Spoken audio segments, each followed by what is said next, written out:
Well, it was a quiet week too. Nothing crazy happened. Oh, wait, it did. We got plenty to talk about here on this Monday edition of Armchair Analysis. Welcome in to Armchair Analysis. I'm Tyler Isley. Um, we got a lot to talk about today, and I apologize. We didn't get a live show yesterday either. I didn't get in town until pretty late. Ended up just kind of taking the night to relax and settle in a little bit. But we're back today. We're going to recap everything from the weekend today, right here on this show. So it might be a longer show, but we're going to do what we can here. Plenty to talk about. I'm going to be honest with you. I did not see a lot of football this weekend. Saturday was a very busy day for me. Didn't get to see everything I wanted to. I'm still catching up. There's a lot of things I still need to watch and learn and figure out. But what we can say is that it was week two did not disappoint. We said it was going to be sneaky good, interesting, and we got that. So I think that's going to be a fun place to start. So let's go ahead and get right into this. If you're new around here, leave a like, subscribe specifically. We're trying to hit 200 subscribers. We're still on the path for that. So it'd be appreciated. Helps us out, helps you find these videos more often, all the above. So appreciate y'all. Let's go ahead and get started. Let's start with Friday night's action. Excuse me. Friday night, Louisville and James Madison played a pretty fun game, 7-6 at halftime, where then Louisville kind of turned it on in the second half, going on to win 28-14. Miller Moss was not impressive, but Isaac Brown, 104 yards rushing on 12 carries and a touchdown. JMU was really good in line of scrimmage. They are a sound football team. We knew that was going to happen. We knew they were going to be at least decent. We didn't know how good. And what we're finding out is that JMU is probably a legitimate contender in their conference. So excited to see what that brings to the table. Moving on. You got Western Illinois and Northwestern. Northwestern with a 42-7 win there. Preston Stone, 245 yards on 21 of 29 passing, 3 touchdowns. A very welcome turnaround. Griffin Wild had 5 receptions for 94 yards as well. At least I'm pretty sure I got that. All right, I did, thankfully. Maryland 20-9 over Northern Illinois. Malik Washington looked better. 19-35, 254, 2 touchdowns. They weren't perfect, but they looked better. Boise State bounces back 51-14 win over Eastern Washington. Maddox Madsen 300 yards passing, 2 touchdowns. Looked good. Let's get into Saturday. That's where things really kick off, and let's go with the ACC. We're going to go down in order of however ESPN has it. Miami with a 45-3 win over Bethune-Cookman. They look solid. I'm not really surprised there. That's for sure. Moving on. Don't know where I left off. Had to yell at the dogs, unfortunately. But Clemson and Troy, I believe, is where we're at now.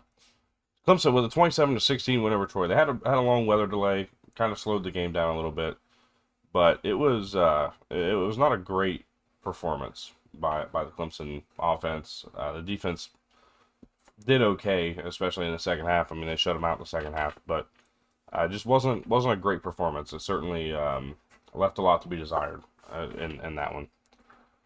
Illinois with a 45-19 win over Duke. Normally I go by the team that won. I should have done that. We'll talk Illinois a little bit more later on then.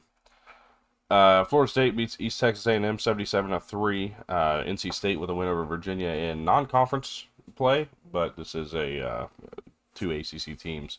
35-31, led by a 21-point third quarter to go on and win this game. Nobody scored in the fourth. Pitt gets a win 45-17 over Central Michigan. That was one of our take 10. Pitt minus 21.5, and that did in fact hit. So pretty happy with that one. Syracuse 27-20 in overtime over UConn. Another one of our take 10. Syracuse minus 6.5. That did hit, believe it or not. Georgia Tech 59-12 win over Gardner-Webb. Wake Forest 42-10 over Western Carolina. Cal 35-3 win over Texas Southern. UNC beats Charlotte 20-3. Another under. One of our take 10 was under 49.5. That blasted there with UNC and Charlotte. Vanderbilt 44-20 victory over Virginia Tech. Virginia Tech had -4 yards in the second half. I don't know why I talked about this game again, but it is what it is. We'll close out the ACC there for the time being. We'll talk about some of the other teams that played here later on. But Vanderbilt dominated the second half with 34 points put up. in the second half. Just incredible performance there. Moving on to the American, Navy beats UAB for their first win of the season. That was one of our other one of our take 10 that did not hit. Navy minus 21.5. Thought they'd score a little bit more, and they scored enough. I thought they would play a little better defensively. They did in the second half, shut out UAB in the second half, but not enough in the first. South Florida, the upset of the day. South Florida takes down Florida. And we're going to talk a lot deeper in this game later on here. I'm just going through scores right now. But this is a game that we are certainly going to be talking about later on as we go through this. Temple with a 55-7 win over Howard.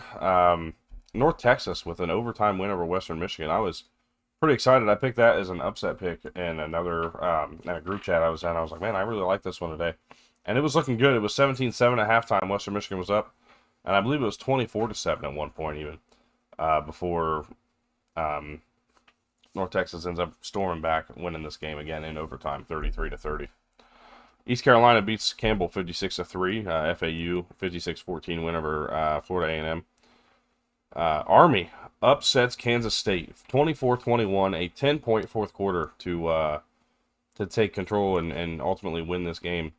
And we talked about it. Don't overlook them. We've seen Army struggle against teams the week before they go play a Power 4 opponent. And they did. They lost to Tarleton State last week. And they come out and beat Kansas State. Kansas State's now 1-2. We talk about the losing team in Ireland being really bad throughout the course of the years that we've seen this. We saw it with Florida State last year. Kansas State looks really bad early this year. They did not look good against North Dakota, beating them 38-35. And now they lose here 24-21. Not a great start to the season. Memphis 38-16 win over Georgia State. That was another hit for us. Memphis minus 13.5. Another hit, by the way, was Army minus plus 17.5. By the way, Tulane missed for us. We had Tulane minus 10.5. That did not hit. They win 33-31. South Alabama storms back. They should have covered. But South Alabama storms back with 17 points in the fourth quarter to take control and stop us from getting our cover. Moving forward, the Big 12 this week. We'll skip a couple of these. Iowa State 16-13 win over Iowa. That's another hit for us. The under 41.5 was the under, and we landed. So love that. Rocco Beck looked really good in the fourth quarter. It was pretty much his best point in the game. Beyond that, neither one of these offenses looked great. We didn't expect them to. I mean, death taxes in the Iowa State under. We always got that. Baylor takes down SMU 48-45. Really impressed with the performance of Sawyer Robertson, especially down the stretch of this game in terms of this comeback that they were able to put together. Going on to win this game. Sawyer Robertson, 34-50, 440 yards and 4 touchdowns. Josh Cameron, 9 receptions, 151 yards and 2 touchdowns. They were just really good down the stretch, did what they needed to do, took care of business, and won this game. Baylor is still a competitor here. I know they lost to Auburn, didn't look all that competitive. Baylor is still a really good team, and I think this game showed and it's going to bring a lot of confidence that way. Texas Tech 62-14 win over Kent State. Utah 63-9 over Cal Poly. Cincinnati 34-20 win over Bowling Green. Brendan Sorsby looked pretty good, 333 passing yards, 3 touchdowns in that game. Colorado 31-7.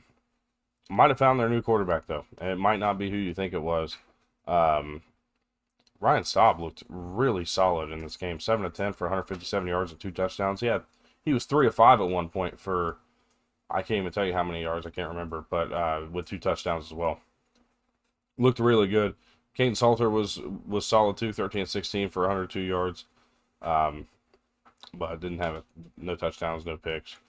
Julian Lewis got some snaps. He was 2 of 4 for 8 yards, so nothing too crazy there. Moving on from Colorado, we have. Sorry, I've got to click out of this here. I'm going through on my computer because again, I've had 0 time to prepare anything for today. So we're going at a kind of an interesting rate, but we'll get it done. Houston 35-9 win over Rice. Really loved that game. going into this, I thought they weren't favored by enough, but they ended up taking care of business. UCF 68-7 win over North Carolina A&T. Arizona 48-3 over Weber State, and BYU 27-3 over Stanford. And Bear Bachmeier looked pretty solid, 17-27, 175. Wasn't anything crazy, but it was enough to get the job done. Really, really happy with the way we've seen him play so far.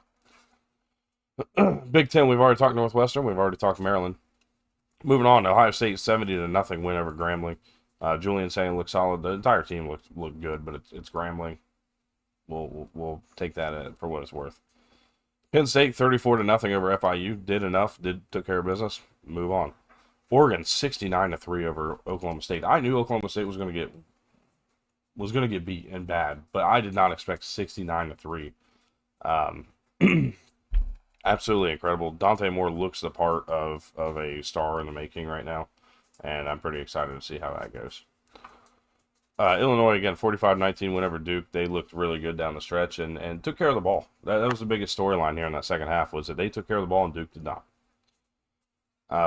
Indiana, 56-9 win over Kennesaw State. Fernando Mendoza, 4 touchdowns, looked solid. Minnesota with a 66-0 win over Northwestern State. Wisconsin got off to a slow start, but eventually kind of put it together and started playing a little better. They have 42-10 victory over Middle Tennessee.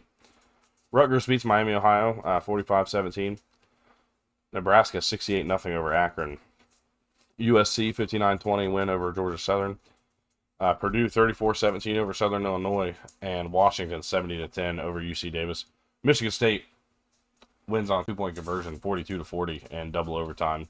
Dylan Lonergan, however, we're going to talk about Michigan State a little bit, but Dylan Lonergan, 34-45 for 390 and 4 touchdowns. He is certainly playing as good as we thought he would. The unfortunate part is just that Michigan State was a little bit better and got to play when they needed it at the end of the game. Certainly, some will say that some have said that Boston College was a better team in this game. I've heard it. I got to watch a little bit more of this game to actually really get a feel for it. But what I saw, it looked like 2 really evenly matched teams, is what I expected. Just not as high scoring as we got. That was an under we missed. We had the under in this game. It was 45.5. They almost touched it on their own. Moving on to the Conference USA, we had anybody win? Oh yeah, Jacksonville State with an upset over Liberty, 34-24. Liberty does not look all that great. They struggled with Maine for a little while last week, and then they're struggling again here. All right, that problem solved. We're gonna roll through this thing now. The Jacksonville State 34-24 win over Liberty. Missouri State takes down Marshall. Their first FBS win, and they did what they needed to do. 21-20 victory with a fourth quarter touchdown. They looked solid, but Marshall is kind of where I expect them to be. Really, just not all that good, and we're just gonna have to see where they end up. New Mexico State beat Tulsa 21-14. Logan Fife looked pretty solid in that one, 252 yards and 2 touchdowns. UTEP 42-17 over UT Martin. Malachi Nelson played well, 4 touchdown passes. And then that'll do it for Conference USA. Independence. We already talked about UConn. Notre Dame did not play this week. Moving down to the MAC. Go down. Buffalo 45-6 over St. Francis. Ohio. Another big upset. Parker Navarro was fantastic in this game. 247 yards passing. Added 87 on the ground. 17-10. Ohio takes down West Virginia. The first loss for Rich Rod in the new era. Backyard brawls this week.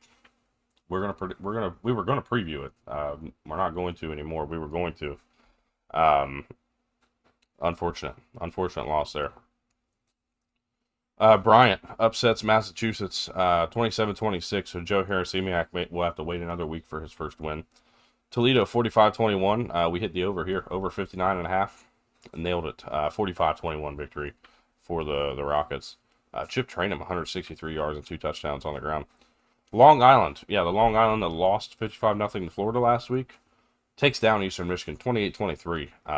That was an impressive game, honestly, impressive win. And then we have, well, that's about it for that. So moving on, down to the Mountain West. New Mexico 32-22 win over Idaho State. Idaho State sticking around again, as they've been doing. Fresno State gets the win 36-27 over Oregon State. Wyoming 31-7 over NIU. NIU. UNI, Northern Iowa. Nevada 20-17 over Sacramento State. Colorado State 21-17 over Northern Colorado. UNLV takes down UCLA 30-23.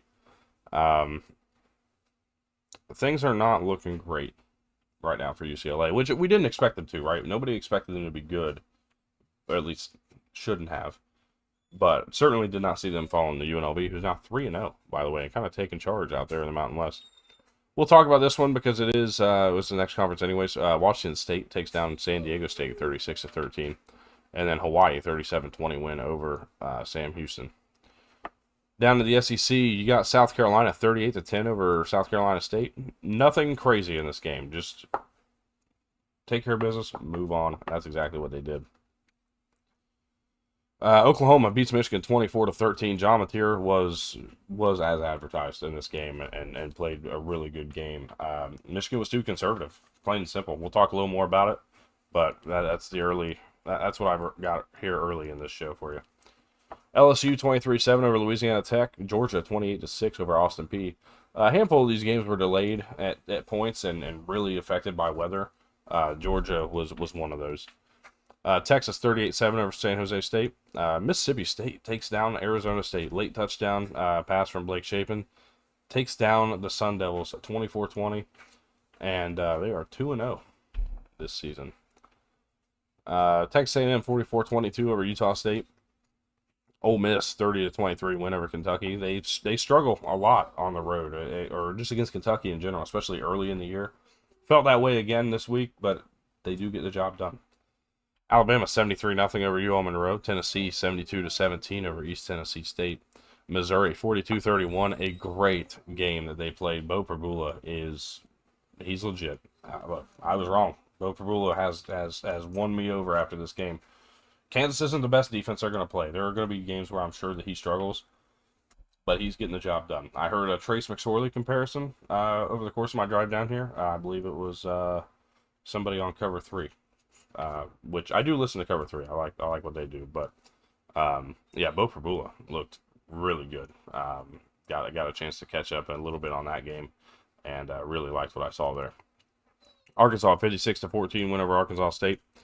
Auburn 42-3 over Ball State, and again Vandy 44-20 dominance in the second half over Virginia Tech. On to the Sun Belt, we got App State with a 20-13 win over Lindenwood. It's really not impressive. I'm actually fairly disappointed. I know Lindenwood's okay. Lindenwood plays pretty well, but I don't love that. 20-13 is not a score I like to see. Texas State 43-36. They outduel UTSA in a shootout. It was fantastic to watch. Got to see a little bit of this one too, and really impressed, man. GJ Kinney does a great job and continues to keep this offense at a high level. They're going to be a tough out in the Sun Belt. Southern Miss with a 38-20 win over Jackson State. Old Dominion 54-6 over NC Central. And Coastal Carolina 13-0 over Charleston Southern. Another one the weather affected a good amount, but MJ Morris not good. 3 interceptions, only 102 yards passing. And Louisiana 34-10 victory over McNeese. So with that said, let's go ahead and take a look here at a couple games, and we're going to start with the big game of the day, the game that everybody was looking forward to, the one that everybody thought would mean the most in this week of college football. And that's this Michigan and Oklahoma game. John Mateer was great. 21 of 34, 270 yards, a touchdown. He did have an interception and threw some questionable passes throughout the game. But, man, what he did on the ground, too, 74 yards and 2 touchdowns on top of what he already did. Really good. They utilized the quarterback run really well. I thought they did a great job with that, getting him out there. Because beyond that, this team only ran for 3 yards per carry, if not less. John Mateer was what they needed in this game, and they did a great job utilizing him. On the other side, look, Bryce Underwood wasn't bad. I felt like he was underutilized. Seriously underutilized. 142 yards passing. Yeah, he was 9 of 24, but he was not put in position to really succeed in this game whatsoever. It felt a lot like what they did with Arch Manning last week at Texas. Just kind of make safe, short passes and don't get yourself into trouble. How do you win a game like that? How exactly do you win a game playing like that? I think the answer is you don't. And they certainly didn't. Justice Haynes was the probably the best player on this team throughout the portion of it, the majority of it. 19 carries for 125 yards, really boosted by that 75-yard run to open the second half. But beyond that, it wasn't good. And you had receivers who played well. Donovan McCulley, 3 catches for 91 yards. Channing Goodwin had 25 on his 1 catch. Samaj Morgan even had a 19-yard reception. And even though I'm not the biggest Samaj Morgan fan, I don't think he's a great receiver. You have weapons. You have players who can go out there and make plays. Even if it's not Marlon Klein, there are guys on this team who can still make plays. There are 2 other, what we were told, perfectly capable tight ends behind these 2, in Prescorn and Hansen.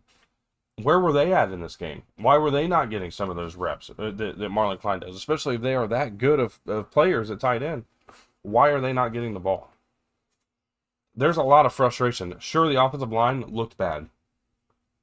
I didn't expect them to look great against this Brent Venables defense. I really didn't.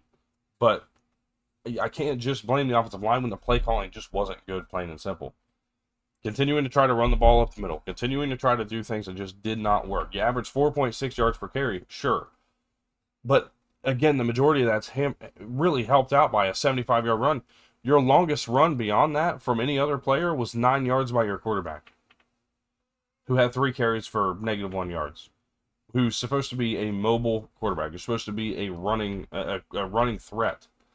And we don't see him pulling the ball. We don't see read option. We don't see any of that. We're seeing this simplistic. We're basically seeing the same offense we saw last year, just with a different offensive coordinator. Who's calling the plays then? Is the question I have. Who is calling the plays up there in Ann Arbor? Because I can't tell you last time I watched Chip Lindsey's offense and it looked this bad. It just doesn't happen. Credit belongs to Oklahoma though. Deion Burks looked great. 7 catches for 101 yards. Isaiah Satanga looked pretty good as well. 4 catches for 44 yards. Just overall impressed with Oklahoma. They are what I advertise them as. I don't know if they're a playoff team, but if this defense is what we're getting week in, week out, Oklahoma's got a lot to be excited about. Because if this is the defense we're getting and Arch Manning still looks the way he does, because he didn't look great yesterday or Saturday. He wasn't bad, but he wasn't great. Oklahoma's going to beat Texas. Oklahoma's going to get a couple other wins along the way that will certainly put them in the conversation for the college football playoff. So, early thoughts though, great win for Oklahoma. They deserve this win. They did everything they needed to do. Michigan needs to go back to the drawing board and get comfortable. Either be comfortable with the guy you put out on the field. And I feel this way about any team. Be comfortable with who you put out on the field to make the plays, or they don't belong on the field. And I don't care if it's a 5-star quarterback. I don't care if it's a 3-star. I don't care if it's a no-star quarterback coming from JUCO. You watch teams like Vanderbilt come out there and they don't care. They don't care whatsoever. Diogo Pavia comes out, confidence, throws the ball downfield, does what he needs to do, runs the ball, takes care of business. John Mateer is another one that does that. Bryce Underwood didn't look bad. He just didn't get the opportunities, and I don't know why he did not have those opportunities. Why downfield passes weren't there. Sure, the receiving room's not great, but there were some great play designs against New Mexico that we didn't see at all in this game here. There's just a lot of things that felt really, it just didn't feel right in this game. Even though they win the battle at the line of scrimmage, they run for 146 yards. It just didn't feel like Michigan was ever going to win this game. Never felt like it even before the game, but it certainly didn't feel like it while we were watching it. So let me know what you guys thought on this game. We'll move on here to another big time game that happened over the course of Saturday that I think surprised everybody. South Florida upsets Florida in the Swamp with a last second field goal to win it. But the biggest storylines here, DJ Lagway was not the problem. we're not even gonna entertain that thought. 23 of 33, 222, a touchdown and a pick. I didn't think he played bad personally. Uh, I just thought this team couldn't finish drives. That's the biggest thing I can say. I just didn't feel like they ever finished possessions, and that's kind of my biggest point walking away from this. Jaden Ball looked good, 18 carries for 93 yards. Team didn't fumble. They had one interception that DJ Lagway threw. Beyond that, they just didn't finish possessions. You didn't get to the end zone, and in places where you probably could have. You didn't make things happen where you probably could have. You know, you look at these early possessions, 8 plays, 64 yards, and a field goal. You know, you kick it on 4th and 4. Sure, that's fine. 13 plays, 57 yards, and you kick the field goal on 4th and 14. You know, that makes sense. But you drive down the field, you take time off the clock on all these possessions, and you don't do it. 4th and 6 at the USF 9. You know, like, you get down the field and you just don't close it out. To me, was probably the biggest thing here. They have another possession, 7 plays, 44 yards, 4:14 off the clock, and you punt 4th and 5. I don't care if you punt on 4th and 5, but what I'm saying is, like, you get down to the USF 45. You know, you push the ball down the field a handful of times here in this game, and you know, 8 plays, 34 yards. Take off 5 minutes of the clock and punt at the USF 46 on 4th and 4. Like, you're playing field position, sure, but it just, to me, didn't feel great. Now, this is another game I need to see just a little more of to really get an understanding, because this was during the time of day where I was attending my dad's funeral, so didn't really have the chance to fully sink my attention into this one. But those are the things that I saw from the Florida side. As for USF, they might just be that good. USF might be that good. 23 of 36, 263, and a touchdown from Byron Brown, added 66 on the ground. They're going to need to get more production from running backs this year. It's just going to have to happen. We saw Byron Brown fight off injury last year. Didn't play the final 6 games because of injury. Alvon Isaac seems to be the guy they're going to get it, but Cartavius Norton's got some carries too, but nobody's getting a bunch of carries. Byron Brown's got 17, the next most is 6. So certainly need to see that change a little bit. Keyshawn Singleton stepped up as a wide receiver today, or on Saturday, I thought. 2 catches, 75 yards. Obviously, one of those a 66-yard touchdown catch to push it forward. Chaz Nimrod looked solid. Like, this was just a really solid effort, I thought, from South Florida all around. An 18-16 victory, and I mean, it's impressive. But here's what I will say, because here's a lot of conversation I'm hearing, and let's go ahead and dig into it. I'm hearing Billy Napier should be fired. I'm hearing Florida can throw away what was supposed to be a promising season. I don't think that's particularly true. You know, we walked out of week 2 last year. You guys remember week 2 last year? Notre Dame losing to NIU, going on to the national championship and making an appearance. Sometimes that early season loss is what you need. It's kind of the shot in the pants to, hey, we either get our stuff together or we don't achieve our goals. Sometimes it's what you need. And I'm not saying that this is going to be what Florida does. I'm not whatsoever. They have a tough game this week. They're going on the road to LSU. I'm not saying they're going to go out and win this week. But wouldn't you be a little bit surprised if they don't come out a little more inspired next week? There's one of 2 ways this can go. They either quit because they didn't think they'd lose this game and they walked out of there and they don't have the right preparation for this week, and they walk out there and get just walked out of their own stadium. They get walked off the field at Tiger Stadium over there in Baton Rouge. Get walked out of Death Valley, walked back home. At that point, if they lose by 2-3 scores in that game, maybe we're having a different conversation. But the thing is that I don't see that happening. I don't think that's going to be the case. I think this Florida team still has everything in front of them. Everybody should still have everything in front of them in week 2. Even if they do have 2 losses, depending on the 2 losses, you could still have everything in front of you. Because the conference championship is still in reach. Because we haven't seen a whole lot of conference games played. Florida certainly has the talent, I think, on the line of scrimmage on both sides of the ball. And I think they have the talent at quarterback and running back. I really like Jaden Ball. I think he's probably a top 20 running back in college football, maybe. Guessing. I think that there is truly potential for that to happen, for these guys to turn this around and come out and be a really good team. But they're going to have a lot to focus on next week. LSU's defense is great. That's a game we're previewing at some point, probably tomorrow, actually. There's a couple games, Georgia, Tennessee, LSU, Florida.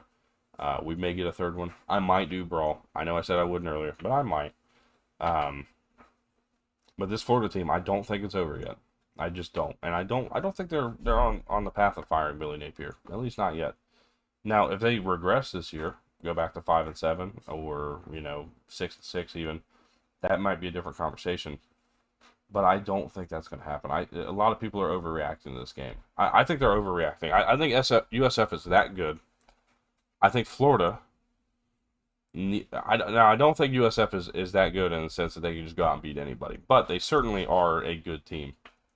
And Florida, again, we know what's coming this week. We're going to learn really early in that game whether or not they were just kind of looking ahead, or whether or not they really got beat by USF. And I think the answer is they really got beat by USF while they were looking ahead. I think they're going to be ready for this game this week. And I think the tune might just change a little bit. Now, I'm not picking Florida to win that game, certainly. Why would I, after what we saw this week and what we've seen LSU be doing so far? But it's certainly an interesting concept. I don't think Florida is out of the conversation in playoffs. I don't think their season's over, the way I've heard people mention it.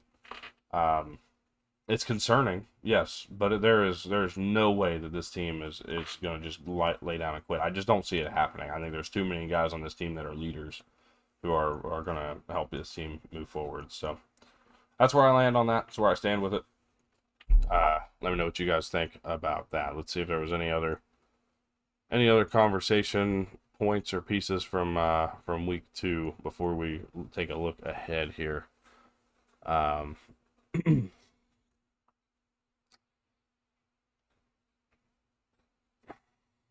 Honestly, not particularly. I mean, surprised by Mississippi State, yes, but I didn't see enough of this game to really confidently talk about it, so I'm not going to. I'm gonna catch up on a lot of these games throughout the course of today and then tomorrow. But yeah, I don't feel confident to say a whole lot about that game at this moment. So with that said, let's go ahead and take a look at the top 25 because we'll have our top 25 out tomorrow, and as I look at this top 25, the AP top 25, I see some interesting stuff. Auburn and Missouri jump into the top 25. Agree with it. South Florida jumps all the way up to 18. I don't know if I particularly agree, but okay. Looks like kind of padding for a game against Miami this week. Who knows? Or whenever they play. I don't know if it's this week, but it's in the coming weeks. Florida State jumps 4 spots for beating East Texas A&M. Like, is this Florida State jumping 4 spots because they thought they couldn't give them props for beating Alabama all the way to the top 10, or is this them giving Florida State credit for beating East Texas A&M? Doing it the way they did it looks like they're giving them props for beating East Texas A&M, which I think is absolutely horrendous. Because nobody else got that kind of a bump. Oklahoma jumped 5 spots for beating Michigan before Florida State jumped 4 spots for winning against East Texas A&M. That one doesn't make a whole lot of sense to me. Tennessee jumps up 7 spots for doing what they should have done against East Tennessee State. I don't love that jump either. Utah jumps up 5 for similar. I don't even remember who they played, but I know it wasn't an FBS team. The AP rankings don't make a lot of sense to me. So Yeah, we're gonna have certainly a different top 25 tomorrow. That's for sure. Um, but pretty excited about it. So appreciate you guys for tuning in. Thank you all for being here. We go 35 minutes here, but we talked about everybody at least a little bit today. I apologize. I didn't get a chance to watch a lot over the course of the day. Well, on Saturday, I didn't get a chance to watch a lot yesterday as I was driving back here to North Carolina. But we're gonna get caught up, and we're gonna feel pretty good going forward. Our take 10, by the way. I don't know if it's still on my presentation here. It should be. It is. We went 7-3, by the way. Not quite the 8-2 I was looking for, but we went 7-3. We are now 9-13 on the year after starting and going 1-9 last week. We completely turned this around. Syracuse -6.5, that's a hit. Pitt -21.5, that's a hit. Army +17.5, that's a hit. Could have gone Army money line and gotten a hit too. Iowa State under, that's a hit. Toledo, Western Kentucky, that's a hit on the over. We were perfect on the top row. Going down to the bottom row, we were 2-3. We got North Carolina and Charlotte under 49.5. Memphis -13.5 against Georgia State. Navy, Tulane, and Michigan State, Boston College under. All three are the misses through the week. So we go 7-3. Again, 9-13 now on the season. I like that a lot. Let's keep that pushing forward, see what we can get done. See if we can get ourselves above 500 after week 3. We'll have that out on Friday. Tomorrow we'll have another top 25. We'll have our first preview of the week. It'll be Tennessee and Georgia tomorrow. Then Wednesday we will have a preview as well. We'll be previewing Florida and LSU. And then we'll probably preview Thursday Backyard Brawl.